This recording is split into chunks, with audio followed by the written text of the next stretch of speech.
Hello students, today we will start the chapter articles.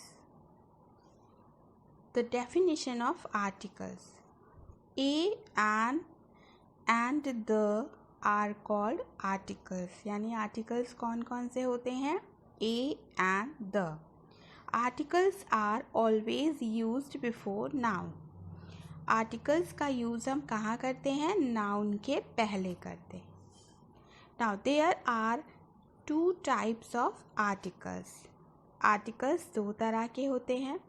First is indefinite articles and second one is definite article. Now the first one, indefinite articles. A and an are called indefinite articles because they suggest any person, animal or thing. देखिए indefinite articles कौन से होते हैं? A N हमारा indefinite article होता है क्योंकि ये किसी पर्टिकुलर इंसान के बारे में नहीं बताते हैं, किसी पर्टिकुलर थिंग के बारे में नहीं बताते हैं.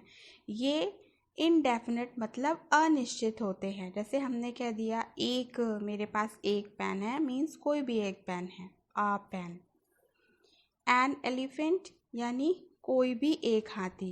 तो जहाँ पर हम किसी पर्टिकुलर इंसान की बात नहीं करते हैं वहाँ पर हम इनडेफिनिट आर्टिकल्स यानी कि ए या एन का यूज़ करते हैं. बोथ हैव सेम मीनिंग्स, दोनों का मीनिंग सेम होता है, दैट इज एक, वन.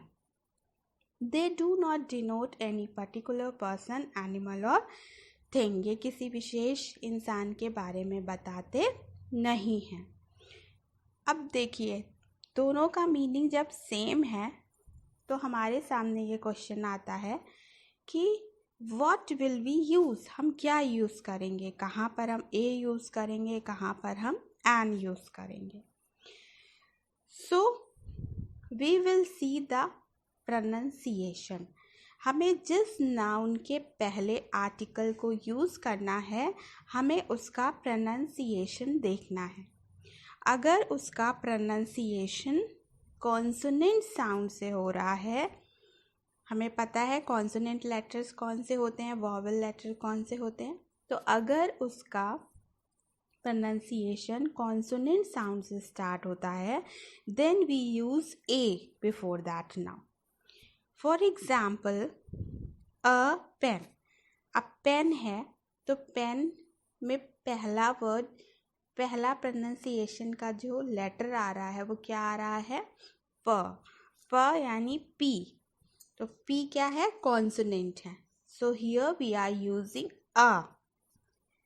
इस तरह से हम क्या करते हैं कि जो प्रोनाउंसिएशन का फर्स्ट लेटर आता है हम उसको ही आइडेंटिफाई करते हैं. अगर हम देख कर लिखेंगे कि बस हमने फर्स्ट लेटर को देख लिया कि वो कॉन्सोनेंट है और हमने उसके पहले आ लिख दिया, दैट विल बी रॉन्ग. क्योंकि कई बार क्या होता है जो फर्स्ट लेटर हमारा साइलेंट होता है, उसका प्रोनाउंसिएशन नहीं हो पाता. तो ऐसी कंडीशन में वहाँ पर हमें एन आर्टिकल यूज़ करना होता है. क्लियर? अब देखिए फॉर एग्ज़ाम्पल यूनिवर्सिटी. अगर हम यूनिवर्सिटी की बात करें तो देखिए यूनिवर्सिटी किससे स्टार्ट होता है? यू से स्टार्ट होता है. लेकिन हम जब इसके पहले आर्टिकल यूज़ करते हैं तो हम अ यूनिवर्सिटी कहते हैं. An university is wrong. अब हमने देखिए पहला लेटर यू है, यू देख के हम कहेंगे कि अरे ये तो वॉवल है, हमें यहाँ एन यूज़ करना चाहिए. नहीं. कैसे? देखिए सबसे एक सिंपल तरीका क्या है, अगर आपको प्रॉब्लम हो रही है, समझ में नहीं आ रहा है कि यहाँ पर आ आना चाहिए या एन आना चाहिए, तो एक सबसे सिंपल वे है कि आप उस प्रोनाउंसिएशन को लिख लीजिए और उस प्रोनाउंसिएशन को हिंदी में लिखिए.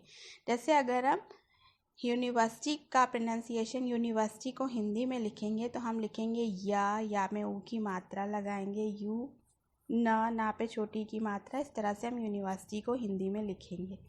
अब इसके बाद लिखने के बाद हमें क्या करना है, जो पहला अक्षर हमारे सामने जो पहला अक्षर आ रहा है बिना मात्रा के, जो मात्राएं हैं वो हटा देंगे और पहले अक्षर को देखेंगे।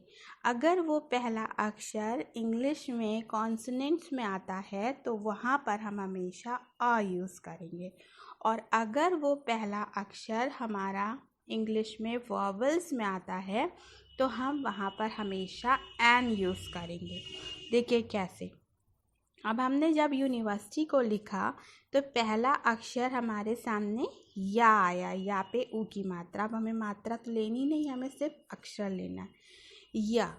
अब या मिल गया। या से जब किसी बच्चे का नाम या सरनेम होता है तो वो इंग्लिश में किस लेटर से स्टार्ट होता है? वाई से स्टार्ट होता है। जैसे कोई बच्चा यादव है, य से पहला स्टार्ट है तो यादव के लिए हम वाई लिखते हैं। अब वाई देखना है हमें कहाँ पर आ रहा है, कॉन्सोनेंट में आता है, वॉवल में आता है? ऑब्वियसली वाई कॉन्सोनेंट में है। तो जब वाई कॉन्सोनेंट में आ रहा है यानी वाई का साउंड आ रहा है, then we will always use आ। अगर वहाँ पर किसी वॉवल का साउंड आता तो हम वहाँ पर एन लिखते। Clear? Okay, the next example is European. अब यहाँ पर भी देखिए, यूरोपियन जब हम हिंदी में प्रोनाउंसिएशन को लिखेंगे तो पहला अक्षर हमारा यू या आएगा। या को अगर हम इंग्लिश में देखेंगे वाई है, वाई हमारा कॉन्सोनेंट है तो हमने उसके पहले अ यूज़ किया है। क्लियर? इस तरह से देखिए, a one eyed man, one है। अब ओ एन ई वन में अगर हम आँख से देख के लिखेंगे तो ओ हमारा वॉवल है, हम कहेंगे यहाँ पर तो एन होना चाहिए, नहीं। अब हमें यहाँ पर भी वही काम करना है, वन का प्रोनाउंसिएशन लिखना है। हमने लिखा व लिखा और ना लिखा, वन हो गया। पहला अक्षर हमें क्या मिला? व मिला। किसी बच्चे का नाम व से अगर होता है, जैसे विनय है, तो किस लेटर से स्टार्ट करते हैं? वी से स्टार्ट करते हैं। अब वी क्या है? कॉन्सोनेंट है, वॉवल है, वी इज कॉन्सोनेंट। तो यहाँ पर हमारा कॉन्सोनेंट में क्या यूज़ होता है? अ यूज़ होता है। तो हम लोग यहाँ पर अ वन आइड मैन लिखेंगे, ना कि an one eyed man. I hope that all of you understood. Okay. Now the second one is an. अब जहाँ पर हमारा an आएगा, वहाँ पर जहाँ पर हमारा वॉवल का साउंड आएगा, an is used for a word beginning with a vowel sound. जहाँ पर हमारा वॉवल साउंड आ रहा है वहाँ पर हम an यूज़ करेंगे। जैसे एलिफेंट, एलिफेंट को अगर हम लिखेंगे तो क्या आ रहा है? एलिफेंट, ए आ रहा है, एलिफेंट है ना। तो ए हमारा क्या हो गया? वॉवल में आ गया, तो हमने उसके पहले एन यूज़ कर लिया। इसी तरह से ऑनेस्ट है। ऑनेस्ट अगर हम देखें तो एच से स्टार्ट हो रहा है, लेकिन प्रोनाउंसिएशन अगर हम लिखेंगे तो हम लिखेंगे ऑनेस्ट। अ पहला अक्षर हमें मिलेगा आ से अगर किसी का नाम होता है तो ए से स्टार्ट होता है, तो इसलिए यहाँ पर हम ऑनेस्ट के पहले एन ऑनेस्ट यूज़ करेंगे, एन आर्टिकल को यूज़ करेंगे। I think that this is clear and we will I will talk about the article in the next video.